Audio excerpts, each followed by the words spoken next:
todos. Este é mais um webinar promovido por Crivella Advogados. Nós estamos aqui hoje com um convidado que tem uma larga experiência, foi inclusive assessor da CUT, está há anos trabalhando com o Greenpeace na região da Amazônica, Dani Clay de Aguiar. Ele é engenheiro agrônomo, formado pela Universidade Federal Rural da Amazônia, e tem também uma especialização em planejamento e desenvolvimento regional pela Universidade Federal do Pará. Aliás, esse tema, além de ele vir aqui tratar do projeto de lei 490 de 2007, que trata exatamente da demarcação de territórios indígenas, ele veio conversar conosco também e conhece muito esse assunto do desenvolvimento regional e também tem muita coisa a falar conosco. Seja bem-vindo, Dani Clay. É uma satisfação tê-lo aqui, além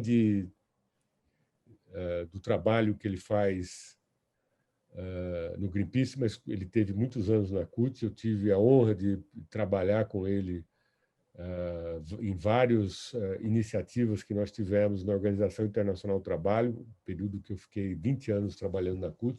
Trabalhei muitos anos com a área internacional da CUT e acompanhamos os casos que envolviam a aplicação da 107 e da 169 na OIT, que regulamenta. 169, ratificado em 1998, é um tratado internacional dos mais desenvolvidos do sistema ONU, inclusive trazendo institutos jurídicos muito modernos, como a autodeterminação dos povos indígenas. O Brasil se comprometeu com o cumprimento desses, além da proteção do território, a autodeterminação, o que significa ilustração da cultura, da educação, da exploração do território. Enfim, esse é um documento muito importante e essa é uma matéria do seu dia a dia, né, Dani Clay? Seja bem-vindo aqui ao pessoal que está acompanhando o nosso webinar. Eu queria que você falasse um pouco do projeto de lei 490, que eu acho que o pessoal ter informação, mas esse também é um painel para todos nós de como está a questão dos territórios indígenas e como vocês veem a questão não só da proteção dos territórios, mas a questão do desenvolvimento regional da Amazônia, como essas coisas todas estão entrelaçadas, né?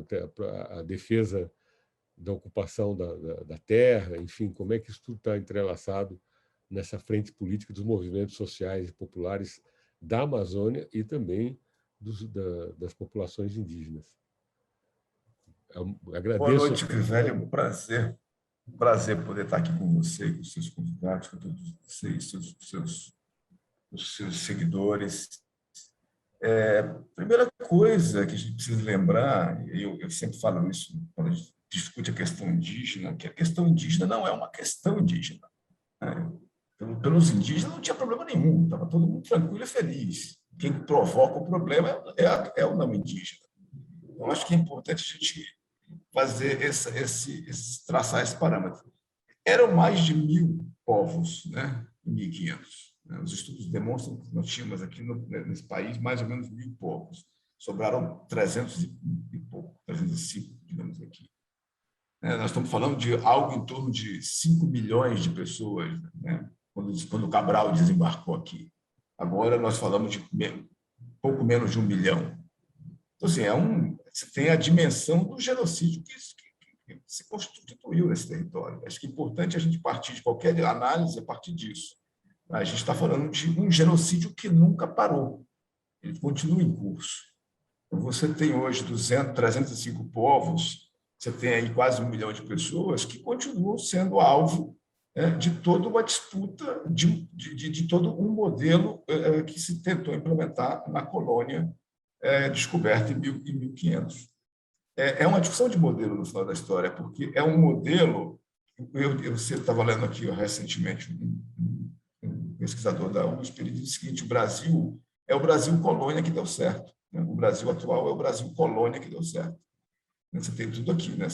Nós somos um país agroexportador de commodities, como bem pensaram os colonizadores.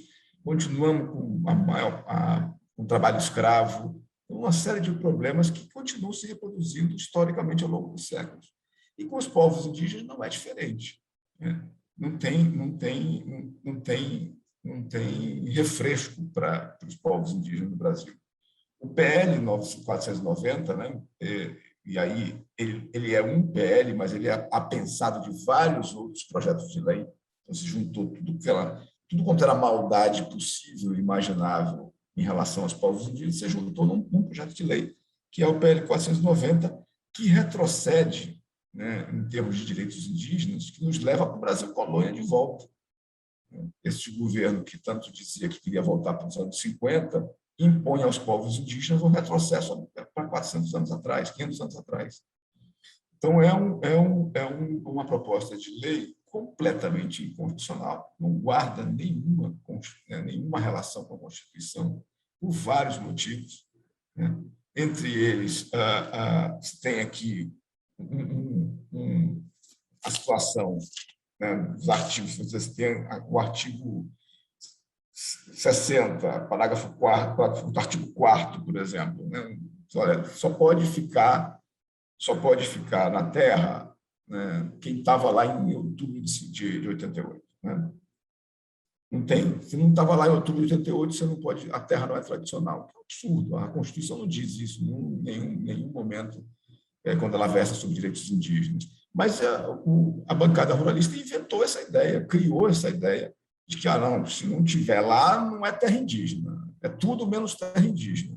E criou essa disputa, né, inventou essa história do marco temporal, né, para evitar, inclusive, né, a recuperação de territórios ancestrais por povos que foram retirados dos seus próprios territórios, ou pela ditadura militar, né, ou povos que receberam esses territórios durante o Império e os estados subnacionais, né, os governos de estado, retiraram, como foi o caso do Mato Grosso do Sul.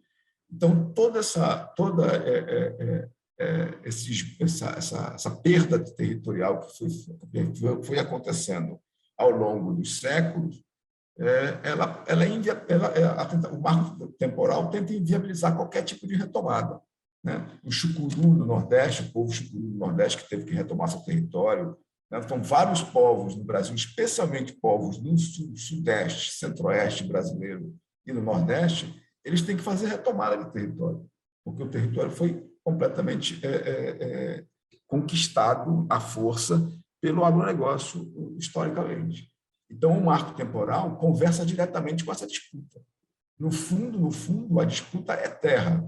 Nós estamos falando de terra. Nós estamos falando de mais de 350 milhões de hectares de terra hoje são utilizados pela agropecuária no Brasil. Um terço disso está concentrado no latifúndio, mais de 150 milhões. Mas o total de imóveis rurais que fazem agropecuária no país são 350 milhões. Se a gente juntar todas as terras indígenas na Amazônia, fora da Amazônia, nós vamos ter aí um pouco mais de 100 milhões de hectares. E estes 100 milhões de hectares que estão em disputa. Afora a quantidade de terra que a gente ainda não demarcou. Porque o Brasil tem um passivo gigantesco de demarcação de terra indígena. A Constituição dizia que tinha que terminar de demarcar todas as terras indígenas em 93. A lista que se tem hoje é de pelo menos 800 terras indígenas a demarcar. E dessas 800, a maioria sem qualquer medida tomada. Né? Estão ali navegando no limbo da burocracia estatal. Ninguém toma medida nenhuma. Fica ali encostada, vira um processo e tal. Às vezes nem processo aberto tem. Você tem um conjunto dessas que já está demarcada, né? Um pouco mais de 500 demarcadas, mas que também são ameaçadas por esse PL. Então, o PL tem a capacidade de ameaçar as que já foram demarcadas, ou seja, já foram reconhecidas pelo Estado brasileiro, e as que e aquele conjunto que sequer foi reconhecido ainda, que está em disputa. Os povos estão lá dentro da terra, brigando pela terra. Então, é um projeto de lei que praticamente inviabiliza a vida desses povos dentro do território nacional. Essa é uma questão importante. Então, assim, é um projeto de lei que ataca nas duas pontas, né? Joga contra as terras que precisam ser demarcadas e contra as que já foram demarcadas. Como é que ela afeta as terras não demarcadas? Ela afeta pela lógica do marco temporal, ou seja, se não estiver lá em cima, em 5 de outubro, mano, você está fora. Não vamos considerar você como terra indígena tradicionalmente ocupada. E aí você faz um corte, né, e você tira um grande conjunto de terras, especialmente as terras fora da Amazônia, que são terras que passaram por processo de esbulho histórico, né, especialmente no Nordeste, no Sudeste, no Centro-Oeste e no Sul. Então, agora, nas terras já demarcadas, né, o PL 490 vai tocar em questões muito complicadas. Por exemplo, ele vai propor a abertura das terras indígenas ao agronegócio. Ele vai dizer, não, os indígenas podem fazer um contrato com terceiros não indígenas para plantar soja geneticamente modificada dentro do território. Hoje não pode. Né? Hoje, pelo que versa o artigo 231 e 232 da Constituição, isso não é permitido. Por quê? Porque o usufruto é exclusivo. Só os indígenas podem usar o território. O território é da União, é patrimônio da União, mas só os indígenas podem utilizá-lo. Qual é a proposta da bancada ruralista? Vamos abrir. Vamos abrir. O que está demarcado tem que ser aberto ao capital privado.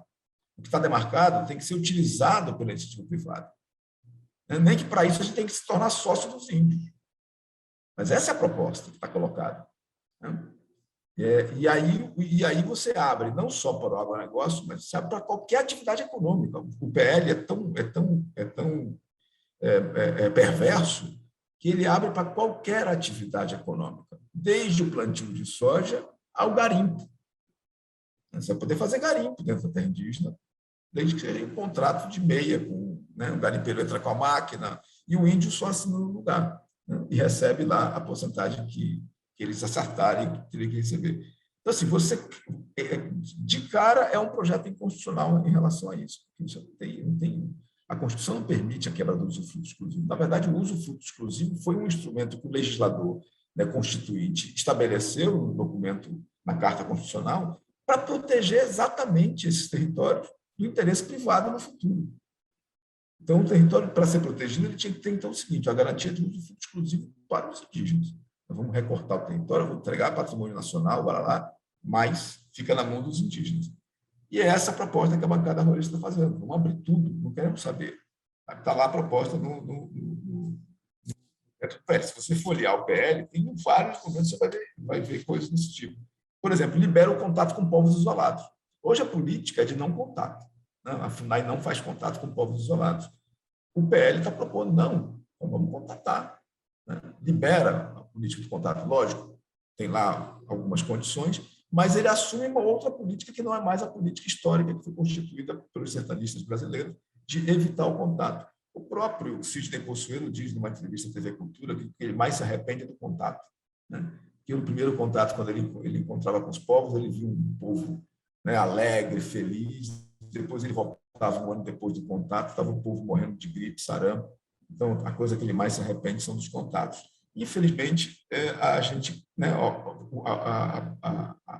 a bancada ruralista tenta induzir o Congresso Nacional a retomar a política de contato. Né? E a gente sabe o que acontece com o contato, ninguém precisa ensinar para a gente.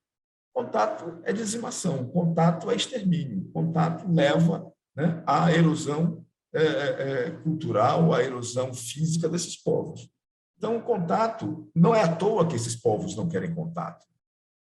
O isolamento voluntário desses povos não é de graça. Esses povos sabem que nós existimos. Eles têm clareza do nosso poder de destruição. Então, não à toa, eles não querem contato. Isso tem que ser respeitado. E é isso que o PL, mais uma vez, né, diz, olha, não, tem que abrir, tem que chamar fazer o contato. Tem uma outra passagem do PL que é impressionante, porque no Brasil, além das terras indígenas tradicionalmente ocupadas, tem uma figura jurídica que é a reserva indígena, né? Aqueles povos que não têm mais o território, você cria uma reserva indígena e colocou. Essa reserva indígena, a área de reserva indígena no Brasil hoje são mais ou menos 400 mil hectares, né? Envolve alguns povos. Estamos baseadas, sobretudo, no Sudeste brasileiro.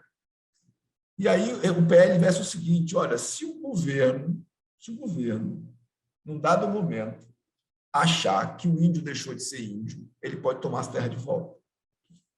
Assim, é um negócio surreal. Agora o governo vai dizer, por este PL, o governo vai dizer quem é índio e quem não é índio. Eu fico imaginando quando é que a gente vai dizer quem é brasileiro e quem não é brasileiro. Não, o sujeito nasceu na Alemanha, filho de mãe brasileira, ele é alemão, ele é brasileiro.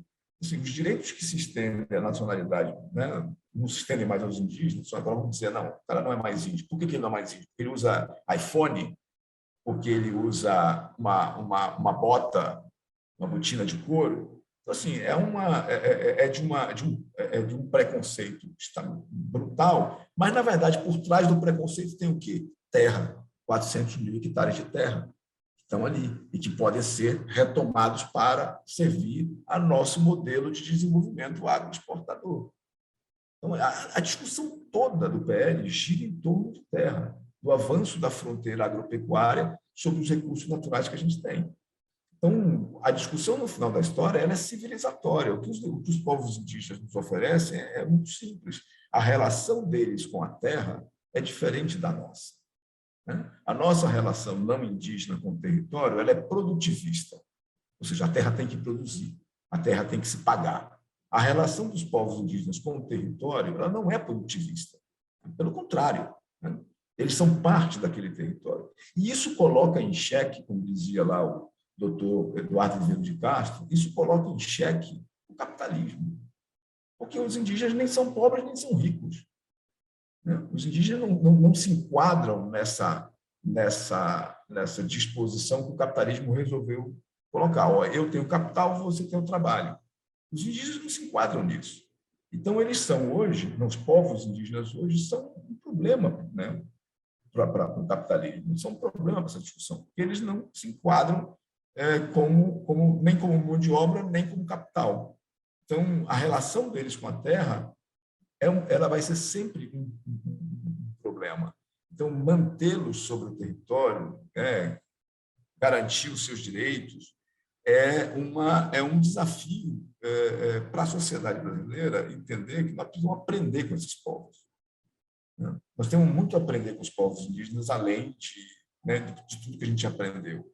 E, especialmente, rever a nossa relação com a terra, rever a nossa relação com o território.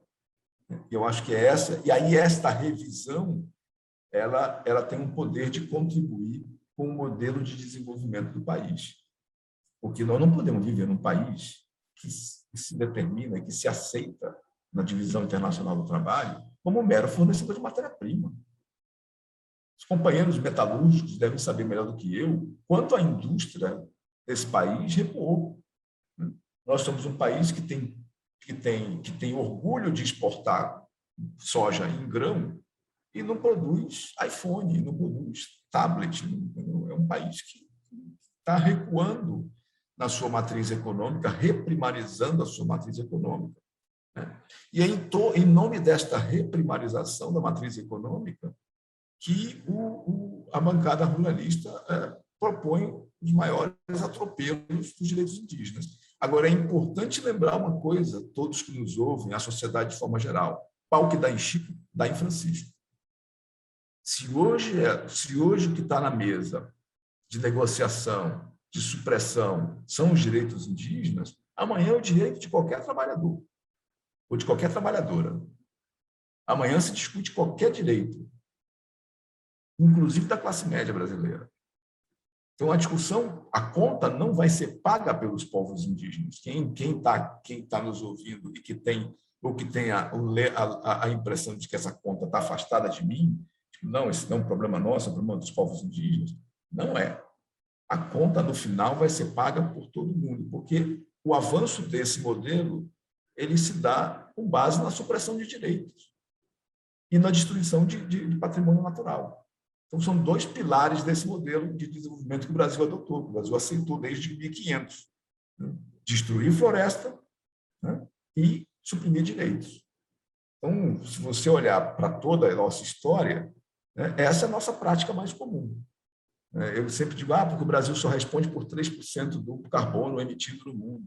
Mas ninguém... porque a Europa destruiu suas florestas, mas ninguém lembra o que a gente fez com a Mata Atlântica. Nós pegamos uma Mata Atlântica que ia do Piauí ao Rio Grande do Sul e consumiu ela quase que por inteiro. Está tudo bem, não somos uma nação civilizada. Nós somos uma nação civilizada que não contribui. A maior parte das nossas emissões de gases de efeito estufa vem do desmatamento até hoje. A gente continua colaborando, a gente é um pária ambiental hoje. Nossa política de meio ambiente hoje não existe. E isto não é de graça, isto não é por obra e graça de um presidente que se resolveu acordar de manhã cedo e, não, vou fazer uma maldade. Não, isso é por obra e graça de um projeto, né, de um modelo, né, que envolve, que vai muito além, né, muito além de um ser humano só. Faz parte de todo um projeto construído para o Brasil. E a gente precisa entender isso. Quem foram os primeiros a ir para a rua, né, para enfrentar o Bolsonaro foram os povos indígenas em 19, em abril de 19. Porque sabiam que se não saíssem para a rua naquele momento, não sairiam mais. Estiveram agora, mais recentemente, também lá em Brasília, para fazer o levante, né, para enfrentar essa discussão dos projetos de lei. O PL 490 é uma de muitas iniciativas que estão dentro da Câmara Federal ou no Senado Federal e que tentam suprimir direitos indígenas. E para fechar a questão, para a gente voltar para o debate, chegar no debate para conversar, uma questão importantíssima: os direitos indígenas são entendidos pelos juristas brasileiros, né? Os direitos preenchidos no artigo 231 e 232, eles são compreendidos por muitos juristas do Brasil como cláusulas pétreas, ou seja, não podem ser modificados, não podem ser de forma nenhuma alterados por emenda constitucional, nem por nada, ou a não ser por uma nova constituinte, né? Então, assim, por quê? Porque os direitos previstos no artigo 231, especialmente no 231, mas também no 232, eles são entendidos como direitos fundamentais dos povos indígenas. O direito à terra é um direito fundamental, o direito ao território. Então, em sendo um direito fundamental, ele é protegido pelo artigo 60 da Constituição, né, que versa sobre as cláusulas pétreas. Então, é uma discussão sem pé nem cabeça, completamente fora, completamente despropositada no sentido jurídico, mas que, como a bancada ruralista tem um conjunto grande, uma força grande dentro da Câmara Federal, e tem hoje o apoio de um governo que, de fato, né, trabalha nesta lógica de destruir os povos indígenas, essas coisas estão andando.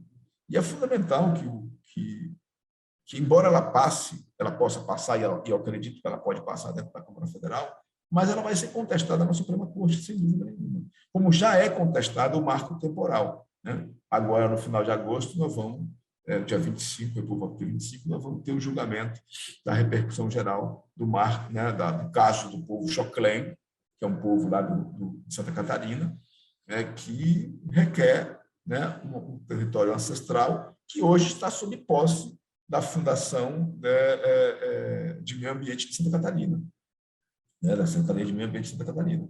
E o argumento da Secretaria de Meio Ambiente é que os Xoclen não estavam lá em 88. Então, não é deles aquele território. Quando os Xoclen foram, né, expulsos dos seus territórios, né, todas as chamadas guerras justas e tal, né, os bugreiros. Então, no final de agosto, haverá esse julgamento, e a expectativa do movimento é que a Suprema Corte reconheça que não há marco temporal para o direito originário à terra e que a gente consiga aí resistir a esse avanço, essa tentativa de avanço do agronegócio brasileiro sobre as terras indígenas. Lembrando que a Câmara Federal, né, ontem aprovou o PL 2633, que é o PL da grilagem, e vai mais uma vez mexer no marco temporal. Olha que coisa interessante.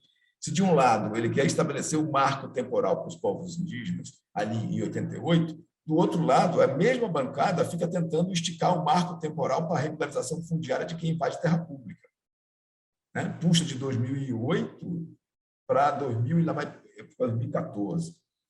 Então, para os meus inimigos, o vigor, né? Para os meus amigos, eu estendo o marco.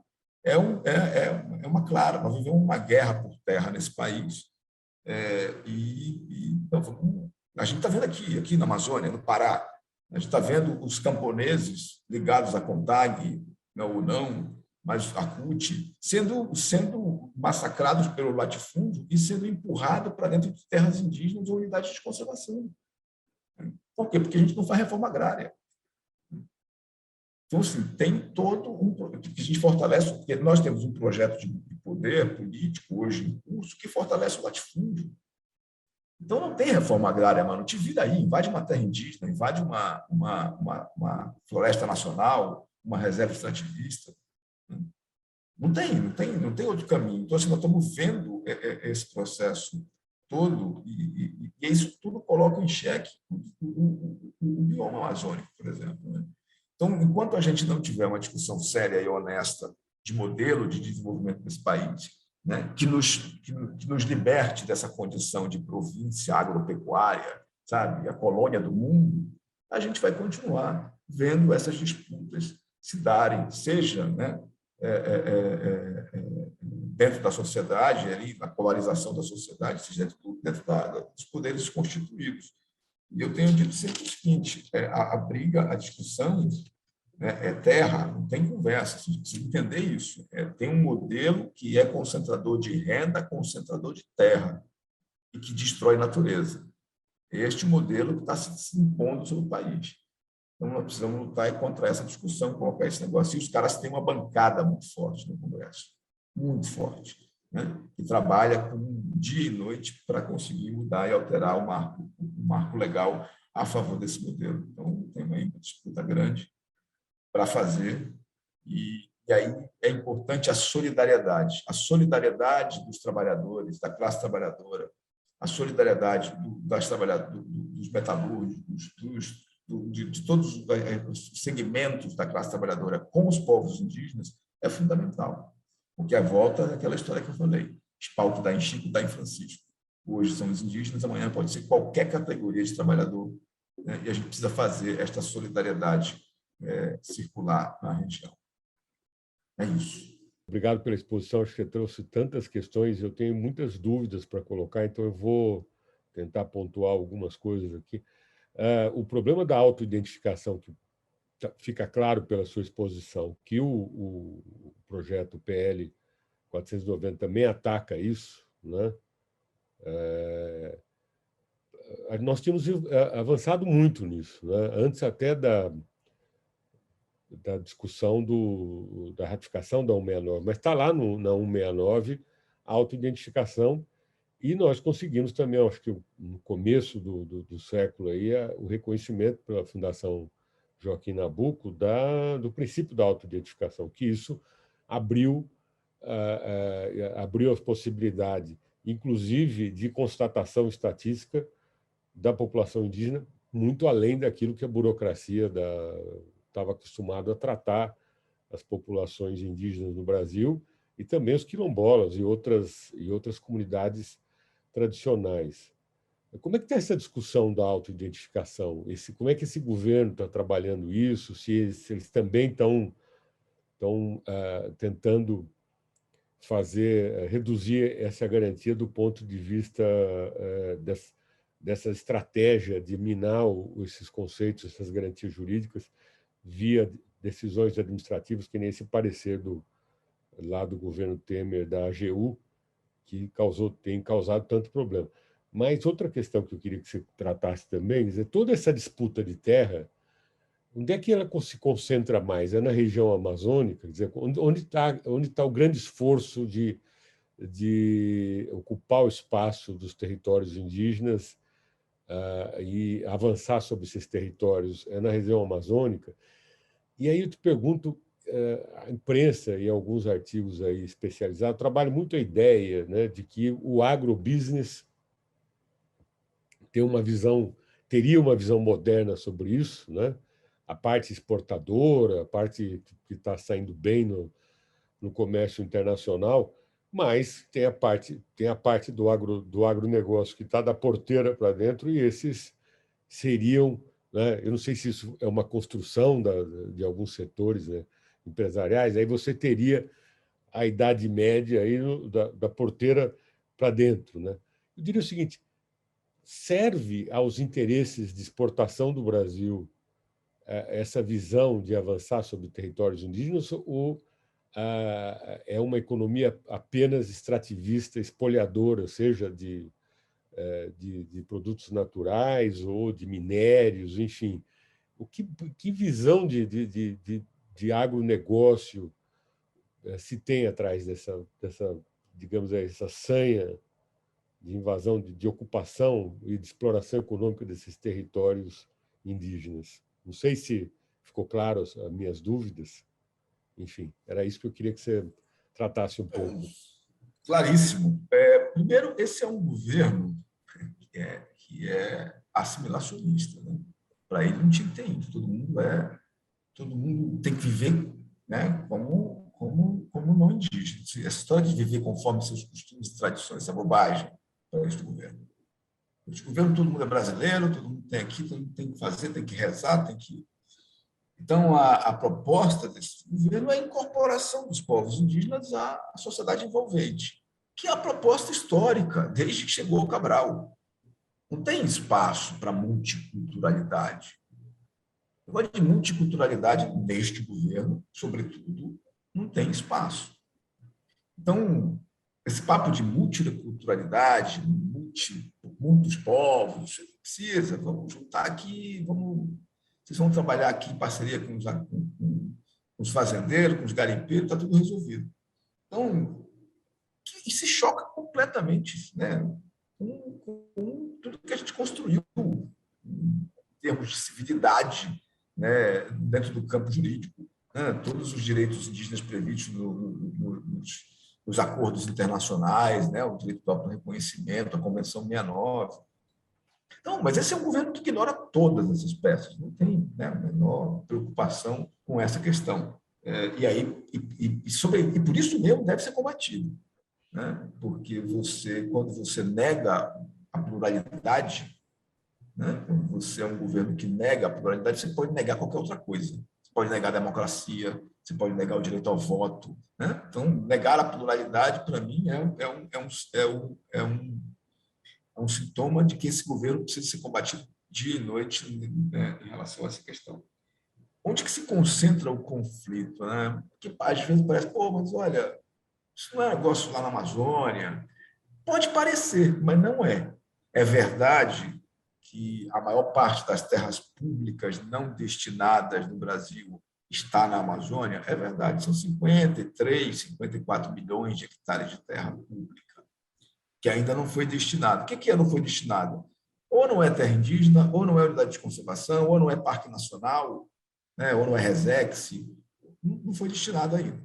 Né? Ou ainda não foi privatizada, ou seja, não foi vendida para um ente privado. Terras da União, é isso? Terras da União, são terras públicas.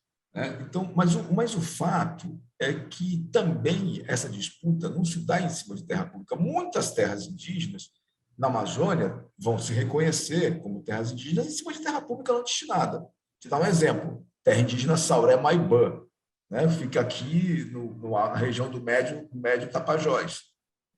Em cima, ela praticamente fica, ela se sobrepõe à Floresta Nacional de Itaituba, né? Isso tá, então ali é uma. Agora tem outras discussões que são lá embaixo, no Rio Grande do Sul, no Mato Grosso do Sul, em São Paulo, no Pernambuco e na Bahia, que aí são terras que se sobrepõem aqui a interesses privados, se sobrepõem ali a fazendas constituídas ali a partir do esbulho dos territórios históricos. Aí a confusão é gigantesca. Por quê? Porque os indígenas passaram muito tempo submetidos a um caldo de pressão enorme, e de um tempo, de uns anos para cá, de duas, três décadas para cá, resolveram retomar esses territórios. E aí esse processo de retomada ele só se dá no conflito, porque o fazendeiro não vai sair lá. Ah, não, peraí, eu vou sair para você ficar aqui no seu território de volta, eu vou te devolver. Não é assim. A disputa...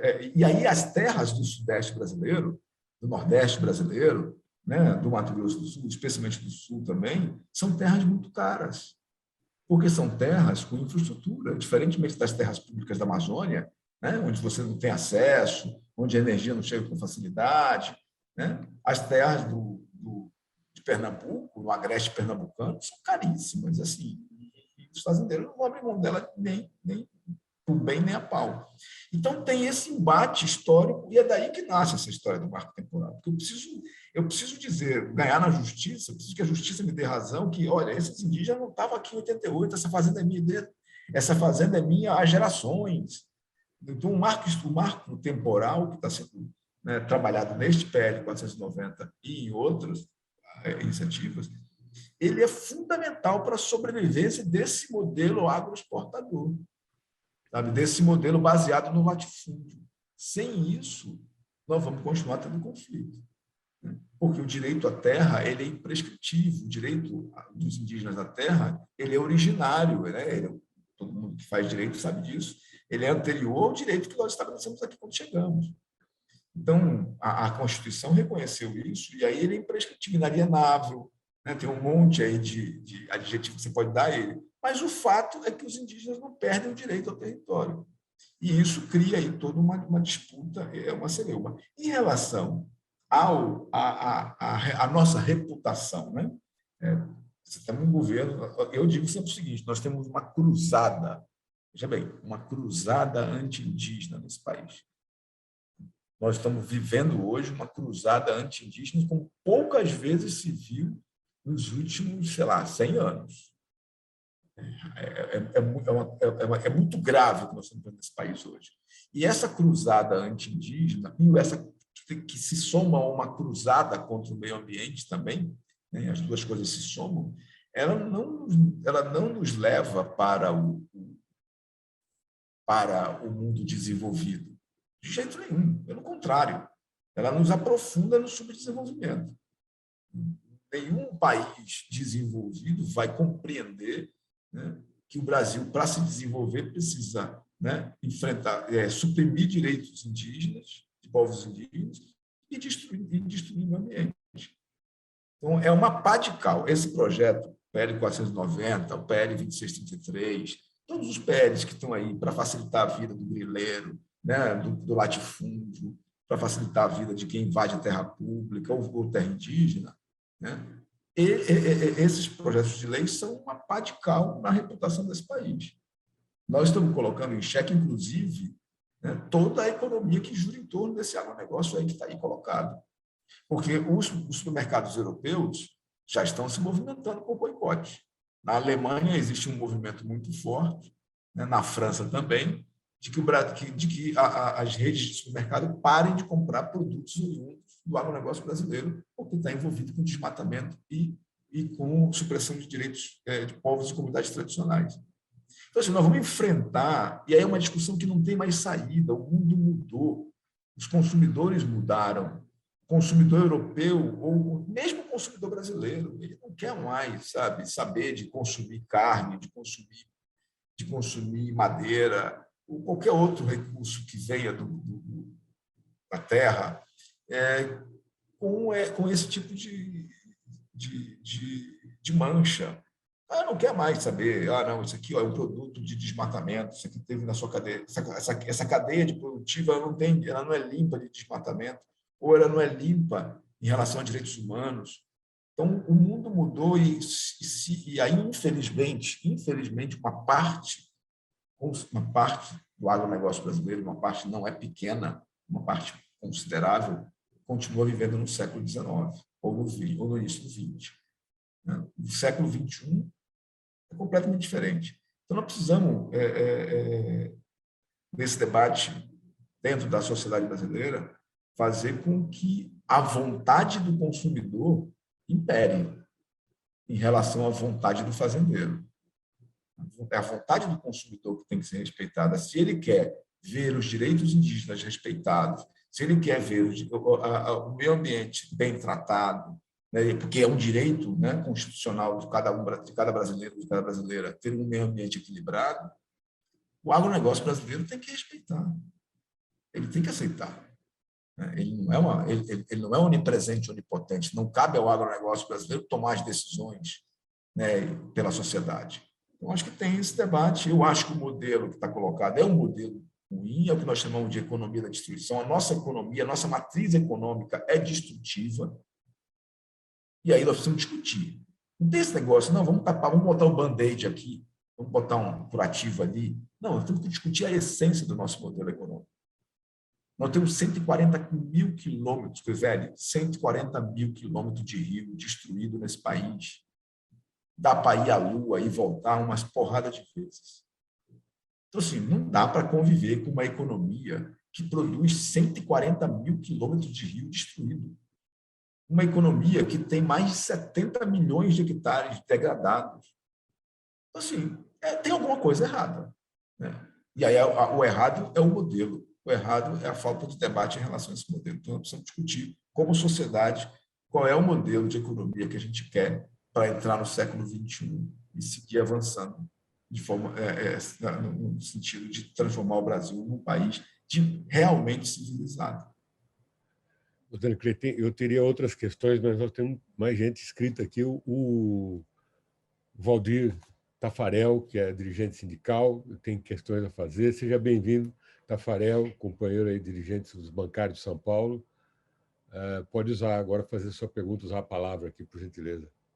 Boa noite a todos e todas. Boa noite, Dani Clay. Muito boa exposição aí. Crivella, esse evento que você, escritório, faz é um evento muito importante.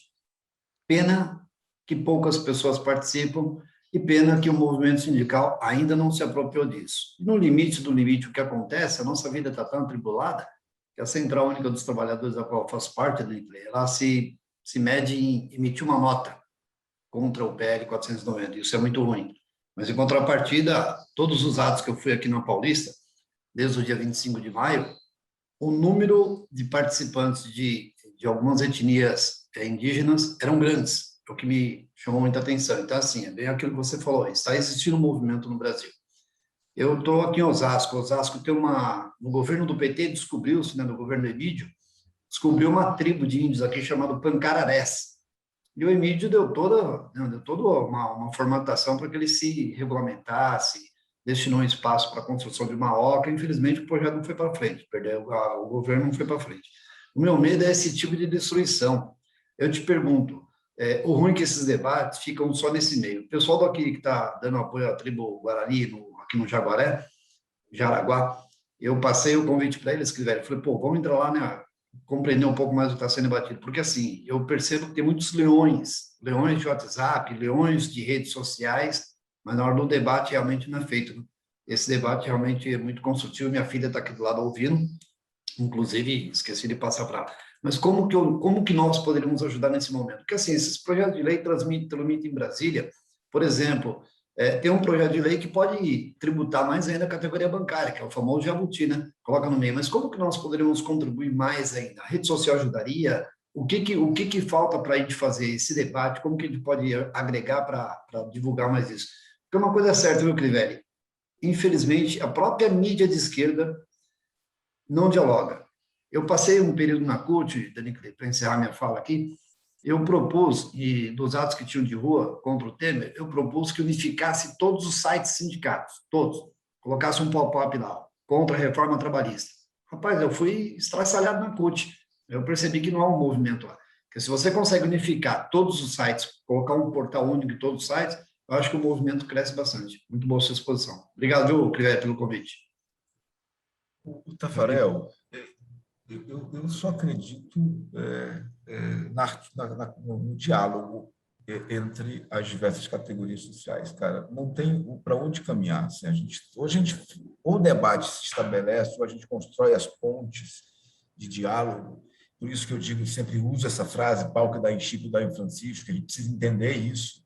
Não tem essa história de que, não, é aqui, agora é só... Né, cada categoria se defende sozinha, cada categoria se constrói sozinha. Não existe isso. Nem trabalhadores rurais, agricultores familiares, nem trabalhadores da indústria petroquímica ou da indústria química, ou os trabalhadores, ou os povos indígenas. É preciso juntar essa galera toda e conversar. É preciso dialogar não só do ponto de vista da sua perspectiva social, mas é importante dialogar o projeto de país. Esse, para mim, é o grande desafio. E aí é importante que os indígenas sejam convidados para esse debate, e aí, quando eles não são convidados, eles vão mesmo, não tem essa conversa. Nós estamos vendo aí a rua, as manifestações de rua que saíram recentemente, os indígenas estão ocupando o seu espaço, estão lá levando a sua mensagem. Eu acho que é importante a gente compreender que eles não precisam de passaporte para entrar nesse debate, né? Eles estão aí, mas eu acho que eles estão dando exemplo, né? O exemplo de que é preciso dialogar. Estamos aqui para conversar. Se vocês querem vir, vem para a rua, a gente conversa, não conversa na rua, conversa onde for. A CUT tem se aproximado, a PIB tem tentado uma aproximação com a CUT, inclusive, a CUT na época da discussão da Convenção 69. Eu acho que aí é uma questão de ajuste, de modulação mesmo, sabe? Essas terras indígenas estão invariavelmente muito próximas de sindicatos de trabalhadores rurais ligados à base da CONTAG. Então, assim, falta esse processo de aproximação. Houveram várias tentativas, inclusive várias delas muito, muito produtivas. Por exemplo, a Marcha das Mulheres Indígenas, que aconteceu junto com a Marcha das Mulheres Camponesas, em Brasília. Então, iniciativas como essa precisam se reproduzindo, para que a gente tenha uma discussão de projeto de país, não aí para salvar camponeses ou indígenas ou metalúrgicos, né? Ou petroleiros, mas é uma discussão mais ampla, mais profunda, que eu acho que está faltando, não. Ela precisa ser acelerada, né? Porque ela existe, né? No fundo, a gente já faz isso e há muito tempo, mas nessa condição que a gente está agora, no olho do furacão, soprando o vento contra, não precisamos acelerar essa articulação, porque está bem difícil. O Dani Clay, eu tive várias reuniões com você lá nos anos começo desse século, né? As discussões todas que eu participei, eu aprendi muito com as coisas que você foi mostrando para mim, onde é que estavam os conflitos todos. Eu lembro uma discussão clara sobre conflitos na região sul, sobretudo, parte da região sudeste, de conflitos de interesse entre a agricultura familiar e territórios indígenas. Então, eu só queria... Na verdade, eu não quero explorar muito esse tema, mas ele existe, esse problema, mas isso ressalta uma preocupação central, quer dizer, a diversidade de conflitos que gera esse problema dos territórios indígenas, esse direito não respeitado dos índios de preservação do seu território, mostra que o melhor sistema para lidar com esses conflitos é o sistema democrático, né? Aí me vem à cabeça que os militares, né, as nossas gloriosas Forças Armadas, são um dos setores que tem maior resistência e reconhecimento, digamos aí, do aparato dos estamentos estatais brasileiros, né, judiciário, militares, todas essas composições do Estado brasileiro. Acho que os militares são o maior núcleo, ou pelo menos era essa a impressão que eu tinha, o maior núcleo de resistência. Uma das coisas que eles passaram o período militar, do regime militar todo, foi com aquele projeto da famosa Calha Norte, aquela faixa de terra que eles defendiam a militarização nas fronteiras, e óbvio que isso segmentaria diversos territórios, nações indígenas, né? Não territórios indígenas só brasileiros, mas eu lembro que um dos casos clássicos era dos Yanomamis, né? Porque senão estão do lado da Venezuela e estão do lado do Brasil também. Você enfia uma faixa militarizada no meio, sendo que, pelo princípio da autodeterminação, eles teriam o direito de cruzar a fronteira a qualquer hora. E uma coisa que eu não consegui entender ao longo dos anos todos que eu convivi, a maior parte do tempo no segundo mandato do Fernando Henrique e nos 2 mandatos do governo Lula e parte do primeiro mandato do governo Dilma. Qual é a dificuldade que o aparato público brasileiro, e não só os militares, tem uma dificuldade enorme de reconhecer a necessidade de ter um laissez-passer, né? O índio tem direito de cruzar a fronteira e encontrar os seus iguais do outro lado da Amazônia. E, assim, para os militares, isso era um atentado à soberania nacional, à segurança nacional. E eu, em várias reuniões que eu tive, tinham militares também, eu falei assim, mas escuta, qual é o problema de vocês cadastrarem todos os índios que têm direito a atravessar a fronteira e ter um laissez-passer, quer dizer, um sujeito autorizado a cruzar a fronteira, você sabe quem está cruzando a fronteira, que está voltando, né? Mas com o direito de entrar e sair dentro das culturas, que esse é o princípio um dos princípios jurídicos mais avançados que tem no sistema ONU, que é da autodeterminação, né? Reconhecimento da autodeterminação. Você tem 2 compromissos em breve. E, bom, aqui foi o Siri que me lembrou que eu tinha 2 compromissos, mas houve uma intromissão aqui da tecnologia. Então, assim, esse princípio da autodeterminação é uma das coisas mais avançadas que tem na Convenção 69, e essa resistência. Aí eu perguntaria, a minha explanação está muito longa, mas eu perguntaria para você o seguinte: esses 6.000 e poucos militares que estão hoje no aparelho no governo federal, em várias posições, quer dizer, houve digamos, um avanço, até se explica até pela total falta de quadros que o Bolsonaro tinha para a administração pública.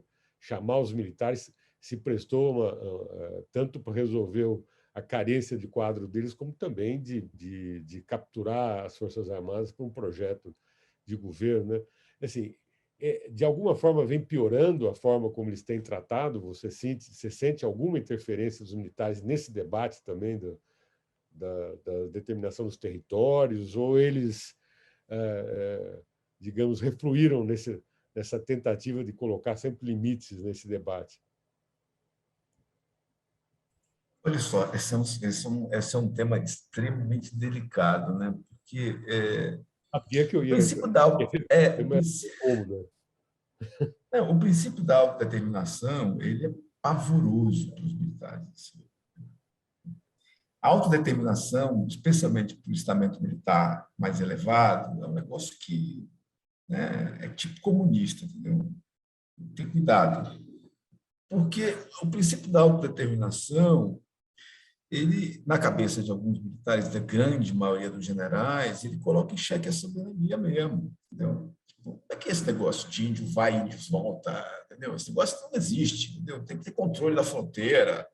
Não funciona assim, isso aqui na casa da mãe Joana. Isso aqui no norte de Roraima, com os Yanomami, mas também isso acontece aqui no oeste, na região dos Axaninca, na divisa com o Peru. Todos esses povos aí que fazem divisa com o Peru, com o Equador, com a Bolívia, isso acontece, é muito normal. Por quê? Porque não existia. Essa história de Estado, fronteira, é uma invenção não indígena. O princípio indígena é etnoterritorial. O que é etnoterritorial? O território é aquele que eu uso. Não tem limite, não tem fronteira.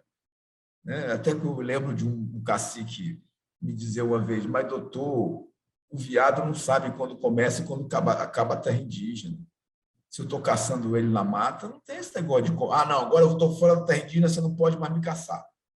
Existe isso, entendeu? Então, assim, o princípio dos povos indígenas é etnoterritorial. Então, para eles, não tem essa história de que a terra Yanomami tem X milhões de quilômetros quadrados, começa aqui e termina ali. Não, terra Yanomami é todo o território que os Yanomami usam, inclusive incluindo o pedaço que está lá da Venezuela. E para os venezuelanos, a mesma lógica. O pedaço que está no Brasil também é deles, eles podem usar, né? Então, e isso incomoda profundamente o estamento militar. Por quê? Porque toda a conformação desse país, né, ela foi constituída, né, a partir da pressão, né, da disputa territorial com a Espanha. A gente sabe por que a Amazônia foi colonizada, né? O processo de colonização da Amazônia se deu em cima da disputa do Tratado de Madrid, lá você tem que conseguir aumentar a presença portuguesa na região. Quem chegar primeiro leva. A discussão foi assim na província, no sul do Brasil, na disputa com a Argentina, ali, com a conformação do território uruguaio. Então, a lógica militar no Brasil, ela tem muita dificuldade de conceber esse processo aí. Agora, tem uma coisa que para mim é importante nessa história que se levantou aí da agricultura familiar, tem nessa disputa. É verdade. Existem alguns conflitos que são marcados entre agricultores familiares e povos indígenas. Não são a maioria, não, diferentemente do que a bancada ruralista fala, não, não, não acumulam, não são a maior parte do território, o maior volume de terras envolvido em disputa não é com a agricultura familiar, o maior volume de terra envolvido em disputa é com o latifúndio, historicamente. Existe, sim, alguns conflitos no Rio Grande do Sul, Santa Catarina, por conta de todo o processo de colonização desses territórios, desses estados, né, que foi feito com mão de obra familiar, importada, né, trazida para o Brasil, especialmente dos países europeus. Então, existe, sem dúvida nenhuma que tem. Existem problemas hoje crônicos aqui no Pará, por exemplo. Nós temos 2.500 famílias ocupando 2/3 da terra indígena aqui no sudeste paraense, da terra indígena Pitereua. Mas quando você vai olhar, põe a lupa para olhar, você vai ver que essas 2.500 famílias são camponeses, que não têm terra, porque não foi feita reforma agrária fora da terra indígena. Então, ou seja, você tem um monte de fazenda fora da terra indígena, então esses caras não tinham para onde ir, e aí ninguém morre de fome. Né?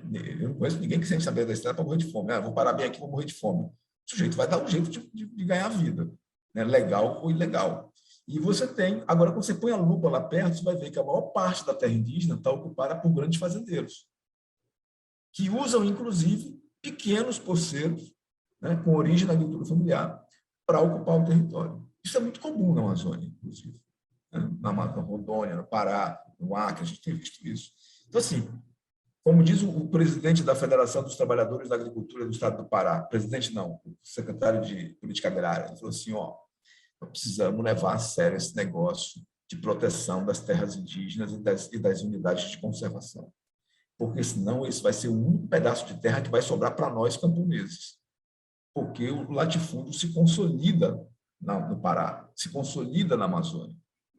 Nós vamos ter que ficar brigando com o índio por terra, no final de tudo, e os fazendeiros produzindo soja em todo o resto da Amazônia.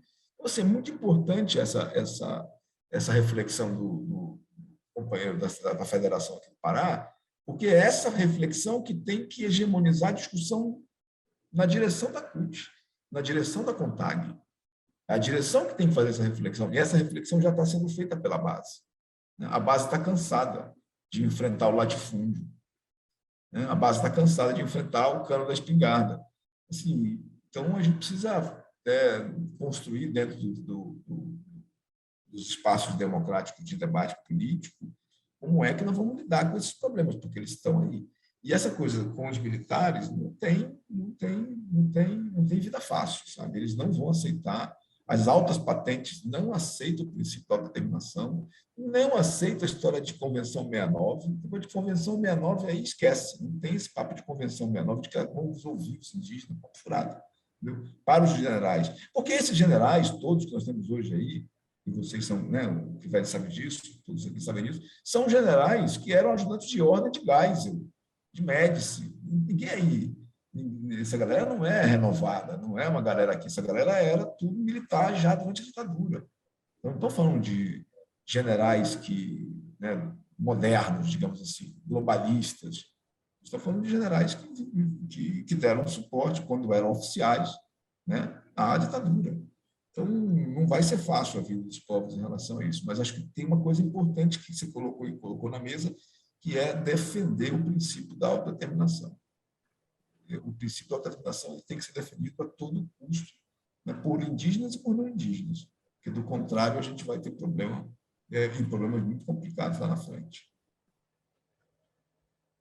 Eu acho meio absurdo o direito, eles não reconhecerem o direito de livre circulação dos índios. Eu, por exemplo, sou cidadão italiano também. Além de brasileiro, eu sou cidadão. Eu posso entrar e sair do território nacional e entrar na Itália e voltar. Quer dizer, não é possível. O país formado de imigrantes não reconhece um direito de trânsito dentro de um espaço mesmo étnico comum, né? De um espaço étnico comum que é supranacional, o direito deles fazerem circularem livremente dentro desse espaço. Isso é um absurdo. Bom, eu acho que não tem. Eu só queria. Eu não tenho mais ninguém inscrito aqui, pelo menos pela informação que eu tenho aqui solicitando a palavra. Eu só queria observar, Tafarel, que você fez essa informação. Acho que a própria CUT não sabe, mas o princípio da autodeterminação, da autoidentificação, né, foi conquistado no Brasil ainda antes da ratificação da 169, e foi um trabalho que a CUT fez por mais de 10 anos na OIT, para que a OIT pressionando o governo brasileiro para que reconhecesse a autoidentificação. A CUT já fez muito trabalho nessa área e acho que é isso que precisa ser resgatado. Já fez muito trabalho que hoje, digamos, redundou no reconhecimento, não só na ampliação do reconhecimento através do IBGE das populações indígenas, portanto, se colocou mais pessoas debaixo da proteção de políticas específicas na área de saúde, para efeitos orçamentários, inclusive da Fundação Nacional da Saúde, como também dos quilombolas, que hoje tem um reconhecimento muito mais amplo do que tinham 20 anos atrás. Então, a Fundação Joaquim Nabuco, quando adotou o princípio da aceitou por pressão da OIT, por pressão que a CUT fez por mais de 10 anos de trabalho feito na OIT. Então, esse foi um trabalho feito que redundou em conquistas práticas muito importantes. Dani Klein, já estamos aqui mais de 1h15. Se você quiser fazer alguma observação final, eu encaminharia, já que, a menos que alguém queira fazer alguma pergunta aqui, eu não estou vendo nenhuma solicitação, né? Não sei se o pessoal do apoio recebeu alguma solicitação. Deixa eu olhar aqui no meu WhatsApp. Então, como não há nenhuma solução, Dani Klein, eu devolvo a palavra para você, se quiser fazer alguma consideração final, e nós encerraríamos. Mas eu queria, antes de mais nada, o seu compromisso de você voltar aqui conosco para discutir aí sim a questão ambiental, que você também tem um trabalho muito importante nisso, na questão ambiental. Eu acho que essa discussão toda de modelo de desenvolvimento, do papel aí futuro da agricultura na Amazônia, o que pode fazer ou não, eu acho que eu queria que você assumisse aqui o compromisso público de voltar a fazer uma discussão sobre isso. Tá certo? Não sei. Não, assumo, com certeza. Mas eu queria te dizer assim, você conhece a minha história, sabe que eu sou um entusiasta dessa aproximação da Central Única dos Trabalhadores com o movimento indígena, né? Eu tenho sempre dito isso, trabalhei muito forte para essa aproximação. Tinha, na época, acho que o Jaceir, né? Eu não lembro Isso. qual era o cargo do Jaceir, ele estava no Espírito Santo. Era um companheiro que tinha muita inspiração nessa discussão de aproximar a CUT do movimento indígena. E eu acho que é importantíssimo, aqui nós estamos falando com vários companheiros que estão ainda nessa militância, eu já não estou mais na militância sindical, mas eu acho fundamental essa aproximação. É preciso reconhecer, primeiro, que a CUT sempre foi uma organização que esteve preocupada com a discussão indígena, historicamente, né? A CUT deu várias contribuições para a luta indígena. Às vezes até injusto, né? Algumas falas, as pessoas falam, porque a CUT não está nem aí para os indígenas e tal. Não é verdadeiro, né? A CUT teve, em vários momentos da sua história, ela teve papel importante na luta pelos direitos indígenas. Agora, é fato que a gente, né, até pela organização do movimento indígena, né, que vem amadurecendo, que se organizou, houve uma certa desaproximação, né? E até pelo tamanho do ataque, né? O ataque que se faz aos povos indígenas e até dificulta a construção a maturação dessas relações com outras categorias sociais do Brasil. É a mesma coisa que aconteceu com a CUT, né? Os trabalhadores passaram por uma reforma trabalhista, passaram por uma série essa série de reforma agora administrativa, tributária. Então, às vezes, você fica preso na sua própria agenda, no seu próprio campo. O que eu acho que é desafiador para nós, nesse momento, é mostrar que essas agendas conversam. A agenda da reforma trabalhista, ou da reforma, por exemplo, eu tenho dito isso no movimento indígena, a agenda da reforma administrativa que interessa aos servidores públicos, né? Parece que só interessa aos servidores públicos, na verdade, ela interessa também ao movimento indígena. Porque se a reforma administrativa passar como esses caras querem, adeus FUNAI, adeus IBAMA. Você não vai ter você vai ter um processo de regressão né, que você vai, de uma maneira ou de outra, os povos indígenas serão afetados. Então, como é que os povos indígenas podem debater junto com a CUT a reforma administrativa? Como é que a CUT pode ajudar a debater, né, todo esse processo de inconstitucionalidade que se forma, né, em cima da luta pela terra com os povos indígenas? A gente sabe que a CUT tem um campo agrário, então a discussão no campo agrário é muito forte, vários sindicatos ligados à CUT, né? Isso acontece, e isso é muito comum. Hoje a gente tem aí, no Maranhão, né, na região de Imperatriz, região do Amarante, eles têm vários sindicatos de trabalhadores rurais que estão convivendo ao lado de terras indígenas, e que, por vezes, são, né, inclusive, eles que entram nas terras indígenas para tirar madeira, né, porque se dobram ali à necessidade, né, e acabam se articulando aos madeireiros da região. Então, para resumir nossa conversa, eu acho que a gente precisa aprofundar o diálogo entre as diversas categorias e demonstrar que, como a gente faz lá, tem uma coalizão que eu participo mais recentemente, chama Direitos Valem Mais, né? Onde a gente discute tudo, o campo social, né? O campo, né? O pessoal dos sindicatos da área de saúde. Então, juntar essas pautas todas, aí eu digo sempre o seguinte: ninguém ganha com essa austeridade extrema. A gente tem uma política econômica que é baseada na austeridade, e aí não ganham nem os trabalhadores, nem os povos indígenas, ninguém ganha com isso. Então, acho que a gente tem que conversar e achar as pautas em comum, né, dentro desses diversos segmentos, quilombolas, né, indígenas, agricultores familiares, trabalhadores de fábrica, e encontrar, né, esse diálogo, porque fora disso, tentar enfrentar esse modelo sozinho é ter certeza que não vai vencer e que pode, inclusive, perder muito mais do que ganhar. Obrigado, Dani Clay Aguiar, que, além de um especialista nesses assuntos todos, é do Greenpeace, trabalha com o Greenpeace na Amazônia, desempenha um papel fundamental aí de proteção do meio ambiente e com essa visão toda aberta para a defesa também das culturas indígenas. Obrigado por você tomar o seu tempo aí de convívio com a família para discutir aqui conosco. Eu agradeço imensamente e vamos ver se a gente consegue repetir isso numa outra oportunidade, aí tratando também do meio ambiente, que é um tema também que você domina muito bem, e acho que seria importante para nós ouvirmos você também sobre esse tema.